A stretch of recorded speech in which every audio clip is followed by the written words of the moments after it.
Fala pessoal, nesse vídeo aqui nós vamos entender um pouco sobre as orientações do Blender e como isso pode facilitar o nosso processo aí de modelagem, até mesmo de utilização no nosso software. Vamos lá.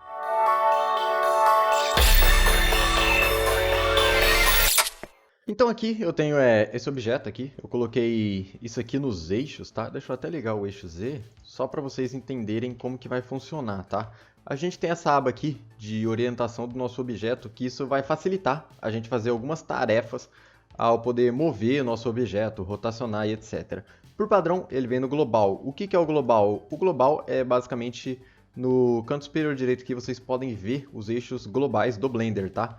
Se eu não me engano, a Unity, só a Unity que é diferente, a Unity é o Y para cima, meio esquisito isso, mas enfim, é o global de cada software, tá? Todo software tem isso aqui sobre global, local e etc. A gente já vai chegar lá, mas para vocês entenderem como funciona.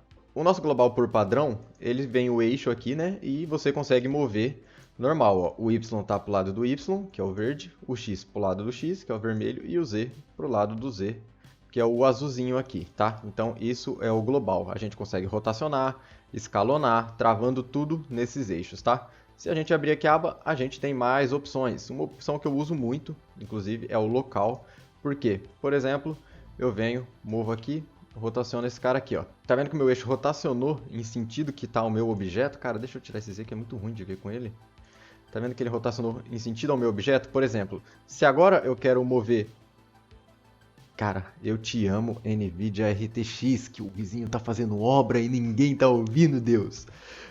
Então agora, se eu quiser mexer no eixo Z, eu posso movê-lo no eixo Z tranquilamente. Se eu tivesse no global, eu não tinha essa opção, tá? Então, para eu mexer em sentido o Z aqui, caso eu quisesse fazer uma linha reta ao sentido ao meu topo do objeto, eu não conseguiria, tá? É bem instável. A gente tem até uma hotkeyzinha para mover, que se eu apertar G e Z, ele vai estar aqui no ângulo normal. Se eu apertar Z de novo, ele vira para local, ó, que legal. Aí eu consigo mover. Tanto para X também, ó. GX, ele está no global, que é a primeira vez que é o por padrão. Se eu apertar X novamente, ele vira local, que assim eu consigo mover. Vocês têm que tomar cuidado com uma coisa que é quando a gente aperta Ctrl A e vai dar aqui o reset, né? Normalmente usamos o Rotation and Scale. Isso aqui faz com que nós perdemos as propriedades. Por exemplo, se eu resetar a rotação e vir aqui no local, ele perdeu a propriedade, ó, tá vendo? Ele já não está mais com o local alinhado no meu eixo Z, nem no eixo X, porque eu resetei a rotação. Deixa eu abrir aqui para vocês entenderem melhor. Ó, antes de resetar, olha a rotação do meu objeto. Quando eu reseto, ele perde toda a rotação, tá? Ele reseta o objeto nesse padrão que ele está aqui. O que acontece? Quando eu rotaciono ou escalono, vocês podem ver que ele muda o padrãozinho aqui, ó. Ele estava tudo com 1, ele está com 2. Aqui está com a rotação ativada. E se eu resetar a Rotation Scale, ele reseta tudo, tá? O que isso quer dizer? O algoritmo do Blender, ele só vai entender se a gente, por exemplo, escalonar aqui no modo de edição. Se a gente escalonar aqui no modo de edição, tudo bem. Ele vai manter em 1 porque ele já computou, ele já registrou essa informação de que a gente está escalando no Edit Mode. Se a gente escalonar no Object Mode, como que eu posso te dizer? O algoritmo ele não vai conseguir interpretar. Um exemplo bem clássico aqui que muita gente comete, que eu tenho certeza, eu vou criar um cubo, escalonar aqui e o pessoal vem e dá um bevel aqui, ó. O bevel fica todo zoado. Eu tenho certeza que alguém já fez isso e não sabe o porquê. Porque o algoritmo registrou que ele está 5 vezes maior no eixo X, sendo assim ele aplica 5 vezes mais bevel, ó. Tá vendo que ele aplica o bevel muito maior nessa parte aqui do que nessa parte aqui? Então isso acaba sendo um erro aí não um erro do algoritmo, né? É a maneira como que ele pensa, a maneira como que ele faz. Agora se eu resetar aqui, se eu vir e escalonar aqui e aplicar o bevel, aí tudo bem, ó. Tá vendo que ele já pega certinho? Então tem que tomar muito cuidado com isso. Se você estiver tendo erro com o bevel, essas coisas, é muito provável que seja isso, tá? Aí você tem que vir rotacionar a escala, tá?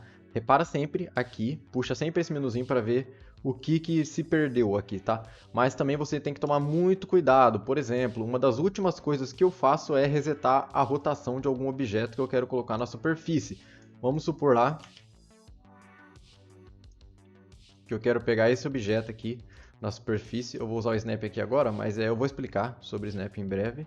Aí eu quero colar esse cara aqui na superfície. Colei na superfície, tá vendo que ele acompanha junto? Aí, se eu quero que ele tá aqui, ó, na diagonal, ele tá, e como eu não resetei a rotação e eu quiser mexer no eixo dele, se eu quiser que entra mais ou que sai mais, tá fácil mexer.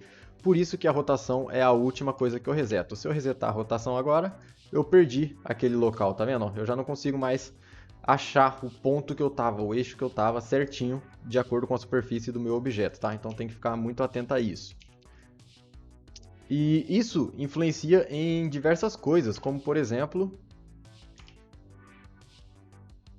aqui a nossa rotação. Vamos lá, eu vou rotacionar aqui e quero aplicar um mirror. Eu venho aqui, adiciono um mirror, eu quero aplicar ele no eixo X, eu vou dar um bisect e um flip. Ah, é que ele tá no meio, tá? Deixa eu mover minha origem aqui, origin to cursor. Ó, tá vendo que ele não tá cortando? Eu queria que ele fizesse um outro pedaço do quadrado aqui, ó. A gente tinha um quadrado aqui, eu queria que ele fizesse outro quadrado assim.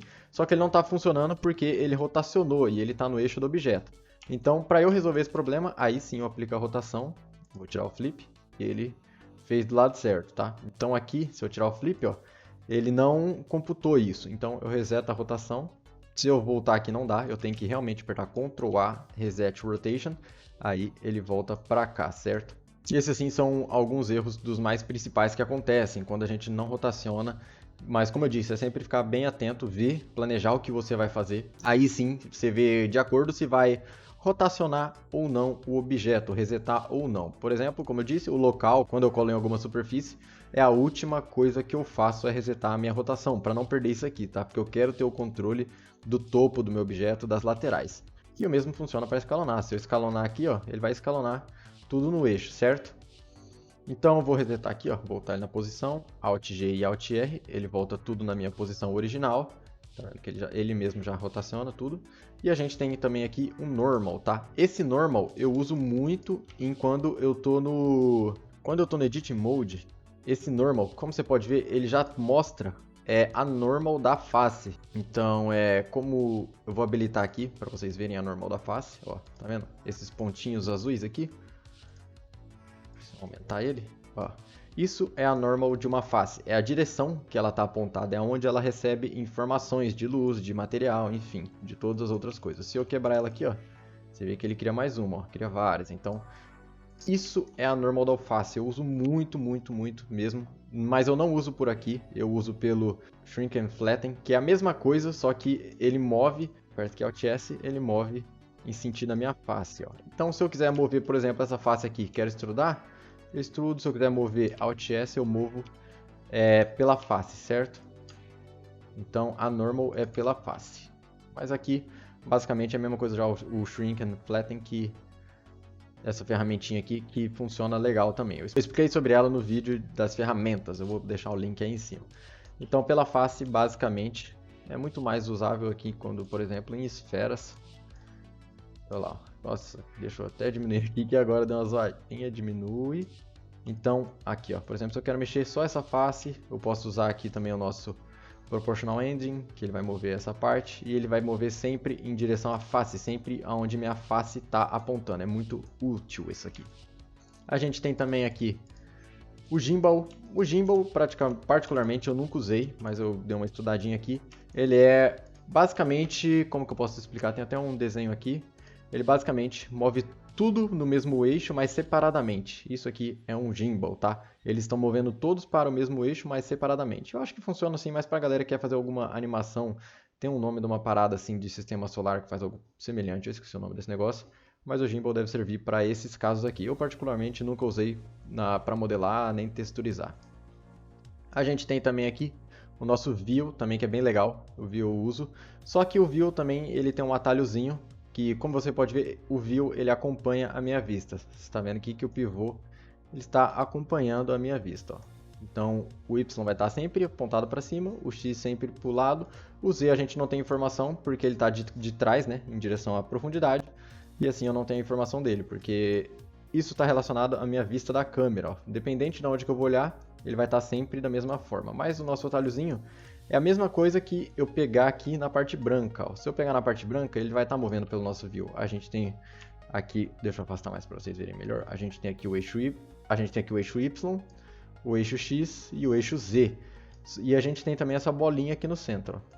Essa bolinha, se eu clicar nela, ela vai ser o nosso view, como se fosse, ó, tá vendo? Ela move conforme a nossa vista. Se eu rotacionar, ela rotaciona conforme a nossa vista. Se eu escalonar, ela escalona conforme a nossa vista, a menos que eu trave no eixo, tá? Eu posso até rotacionar aqui, escalonar e pegar, por exemplo, por aqui, rotacionar por aqui, que sempre será pela nossa vista. Eu não preciso ficar alterando aqui, tá? E pelo 3D Cursor, ele vai pegar as orientações do 3D Cursor. Como que ele está no centro certinho, bonitinho, ele pegou as orientações normal. Mas se eu mover ele para cá, você pode ver que já muda as orientações. Ó. Ele tá, como o 3D Cursor mexe conforme a nossa vista, se eu estiver olhando de lado, ele vai travar no lado, ele vai estar em outra posição, tá vendo? E se eu mover aqui, que ele vai estar... imagina um plano, que a gente tem um plano aqui no fundo. A gente tem um plano, é onde que a gente move o nosso 3D Cursor, como se ele tivesse com snap nesse plano, saca? Porque ele vai mover conforme a nossa vista, ó. Ele não está alterando a profundidade, ele está alterando, como que eu posso dizer? Deixa eu mostrar melhor aqui, ó. A gente está com ele aqui no eixo Y, bem próximo.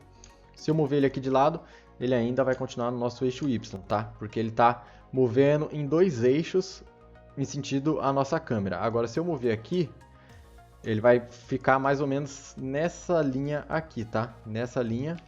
Então, vou mover aqui, você pode ver que ele manteve aquela linha que eu fiz, certo? Então, ele move conforme a nossa câmera. E você pode ver que o eixo vai mudando conforme eu mudo o meu 3D Cursor. Eu particularmente nunca usei essa função, mas fica aí por curiosidade de vocês. Porque como a gente não tem um controle sobre a rotação dele, deve até ter alguma modo de manipular a rotação dele, mas eu particularmente não uso.